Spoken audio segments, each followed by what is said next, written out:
आहार का मतलब होता है जो भी बाहर से अंदर की तरफ यात्रा करे।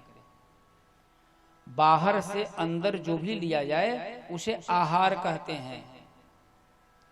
और बाहर से अंदर आने के लिए केवल मुख ही नहीं है। प्याज लहसुन मीट मछली की बात ना करें, केवल मुख ही नहीं है, बल्कि बाहर से अंदर आने के लिए कान भी है, आंख भी है, नाक भी है, मन भी है। सब तरह से आप अंदर ग्रहण कर रहे हैं। हमारी बात आप मुख से सुन रहे हैं, कान से सुन रहे हैं, कान से सुन रहे हैं, कान से देख नहीं रहे हैं ना, देख आंख से रहे हैं। सोच कैसे रहे हैं? मुंह से, मन से सोच रहे हैं। यह सभी आहार अंदर जाने का मार्ग है। फिर केवल भोजन की ही बात क्यों? मीट मछली और प्याज लहसुन की ही चर्चा करके आडंबर में क्यों पड़े हो भाई? 5 मार्ग है अंदर जाने का आहार। 20% सब मार्ग से जा रहा है, मुख से केवल 20% जा रहा है। बाकी 80% के बारे में तो चिंता करो कभी। बढ़िया सुनना, बढ़िया देखना, बढ़िया स्थान पर पहुंचना और बढ़िया सोचना, ये 4 चीजें 80% जाती हैं अंदर। अभी हम लोग क्या करते हैं? अश्लील बातें, रसीली बातें, वासनात्मक बातें सुन करके कहीं भी पहुंच जाते हैं, उसमें ठहाके लगाने लग जाते हैं, मजे लेने लग जाते हैं। ये क्या है? आहार अंदर जा रहा है। कान से गंदा सुन करके अंदर जा रहा है, आंख से गंदा देख करके अंदर जा रहा है, मन से गंदा सोच करके अंदर जा रहा है। जहां जरूरत नहीं है सूंघते हुए पहुंच जाना। कोई आके मसाले वाली बात कह देता है, बस उस पर हंसी मजाक उड़ाने लग जाना। अरे हमारा उपनिषद का ऋषि कहता है कि आहार शुद्धो सत्य शुद्धो, सत्य शुद्धो ध्रुवा स्मृति, स्मृति लाभ है सर्व ग्रंथि नाम विप्रमुक्षा। छांदोग्य उपनिषद का सूत्र है यह। आहार शुद्धो सत्य शुद्धो, सत्य शुद्धो ध्रुवा स्मृति, स्मृति लाभ है सर्व ग्रंथि नाम विप्रमुक्षा। आहार की शुद्धि से सत्व की शुद्धि होती है, सत्व की शुद्धि से स्मरण शक्ति बढ़ जाती है, स्मरण शक्ति बढ़ते ही समस्त प्रकार की ग्रंथियां खुल जाती हैं, मनुष्य आनंद में पहुंच जाता है। आहार कौन कौन सा आहार? सब प्रकार की शुद्धि हो। घर साफ सुथरा रखें। हम लोग जो घर साफ सुथरा रखते हैं, परमात्मा ने भी हमारे अंदर घर दिया है।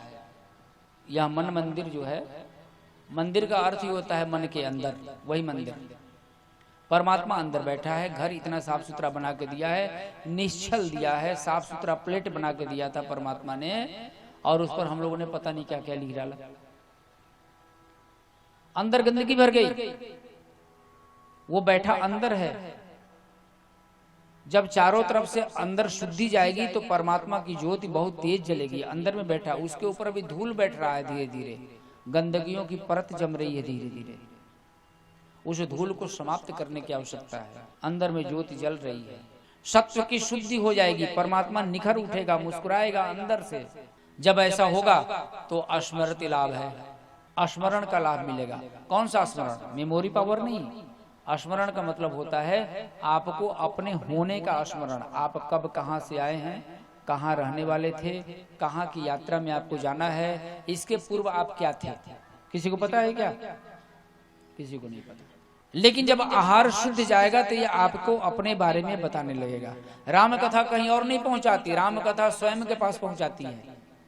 गीता स्वयं की खोज है, अपनी खोज है, अपने अंदर पहुंचाती है, अपने अंदर देखने को कहती है गीता।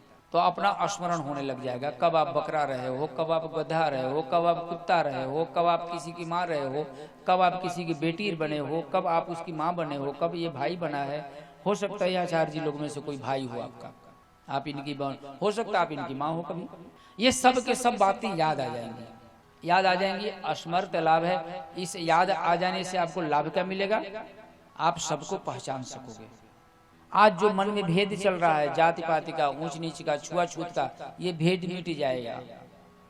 पता चल जाएगा कभी तुम भी स्वीपर रहे हो, पता चल जाएगा कभी तुम भी हरिजन रहे हो, पता चलेगा कि तुम भी ब्राह्मण रहे हो, पता चल जाएगा कि तुम भी यादव रहे हो, कभी पता चल जाएगा तुम भी तेली रहे हो, पता चल जाएगा तुम भी क्षत्रिय रहे हो। ये सब के सब पता चलने लग जाएगा। तो आज जिसको जिससे नफरत है वो नफरत मिट जाएगी अपने आप। अगर पता चल जाएगा कि तुम भी कभी बकरे रहे हो, मुर्गा रहे हो, और तुमको कभी कोई काटा, उस समय खूब चिल्लाए थे, खूब रोए थे, और आज के डेट में तुम मुर्गा बकरा खा रहे हो, कभी किसी मुर्गा को काट पाओगे? जब जान जाओगे कि कभी तुम भी कटे हो तो काट पाएगा कोई भी व्यक्ति जानने के बाद? कोई नहीं काट पाएगा। ओहो, हमको कितना दर्द हुआ था, कितना चिल्लाए थे, हम भी तो काट रहे हैं, वैसे दर्द होता होगा।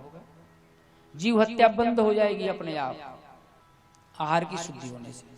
तो शास्त्र ये बताता है। हम लोग तो बड़े मजे से घर साफ सुथरा करके बैठे हुए हैं, अगल बगल का पड़ोसी आए अपना कूड़ा करकट आपके घर डालना चाहे, आप नहीं डालने दोगे। नहीं नहीं, इतनी सफाई किया है, इतनी सफाई किया, आप आके गंदा कर रहे हो, अपना कूड़ा मेरे घर डाल रहे हो, डांट के भगा दोगे, लड़ाई करना शुरू कर दोगे। आप भी तो सोचो कि परमात्मा ने भी साफ सुथरा घर दिया है, उसको क्यों गंदा कर रहा है? वही पड़ोसी आएगा और आकर के बैठ जाएगा, बोले जानते हो फला की लड़की फलाने से भाग गई, ऐसा ऐसा हो गया, उसको बैठा लेंगे, बैठो बैठो बैठो बैठो बैठो, सुन तड़ू हो तन चाय बना के लाओ, बैठो यार, कभी कभी तो तू आवेला, बैठो बैठो, तनी पेपर लाओ, पेपर देखो तनी, हाँ कैसे भेलो, का भेल, कैसे लेके भाग गई, पहले ही से ओकर चक्कर हुई। लो, ये आदमी पूछने लग गया, वो आदमी बैठ के खूब मजे से सुनाने लग गया, एक के जगह 3 कप चाय पी के बैठे बैठे। सोच रहे हो कि क्या गलती कर रहे हो? वो आदमी कोई राम कथा नहीं सुना रहा है, वो कोई गीता की कथा नहीं सुना रहा है, वो आदमी समाज की गंदगी तुमको दे रहा है, और तुम अपने कान के द्वार से अंदर लेके जा रहे हो। कान के द्वार से, कान स्वर्ग का द्वार होता है। राम जी जब पूछते हैं वाल्मीकि जी से हम कहाँ निवास करें, तो वाल्मीकि जी कहते हैं 14 प्रकार के स्थान में सबसे पहले यही बताए कि प्रभु जो आपकी कथा श्रवण करते हैं, जो सुनते हैं, उनके कान को मार्ग बना के आप अंदर प्रवेश करके उनके हृदय में निवास करेंगे। ये स्थिति, कान स्वर्ग का द्वार होता है, कान श्रवण का द्वार, भगवान की कथा सुनने के लिए, अच्छी बातें सुनने के लिए। समाज की गंदगी सुन के मन गंदा हो रहा है, अश्लीलता अंदर जा रही है, व्यभिचार अंदर हो रहा है, कुप्रवृत्तियां जग रही हैं, अंदर धूमिल हो रहा है, आहार गलत जा रहा है, कान को रोको।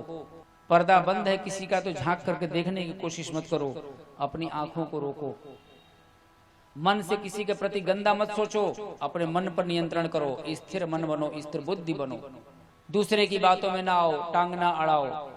ये सब संस्कार जैसे जैसे आप अपना कंट्रोल करेंगे, 80% आपका आहार शुद्ध हो जाएगा। और जब 80 शुद्ध हो जाएगा, इस 20% की कोई औकात नहीं, ये अपने आप ही शुद्ध हो जाएगा, बिना कहे पूछे ही शुद्ध हो जाएगा। इसके पीछे पड़ो ही मत, स्वयं सुधर जाएगा।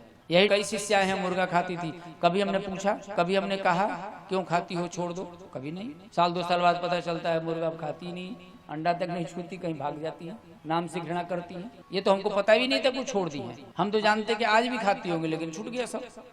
नहीं, गुरु जी आपकी बातें सुन सुन के अपने आप ही प्रवृत्ति बदल गई, बदल ही जाती है प्रवृत्ति। तो आहार जब शुद्ध होगा तो सत्व की शुद्धि होगी, स्मरण शक्ति सही हो जाएगी, और सभी ग्रंथियां, जो गांठ आपने जात पात ऊंच नीच धर्म के बांध रखा है, आडंबर का बांध रखा है, पाखंड का बांध रहा है, सभी गांठें अपने आप ही खुल जाएंगी। इसलिए 80% आहार पर ध्यान देने की आवश्यकता है।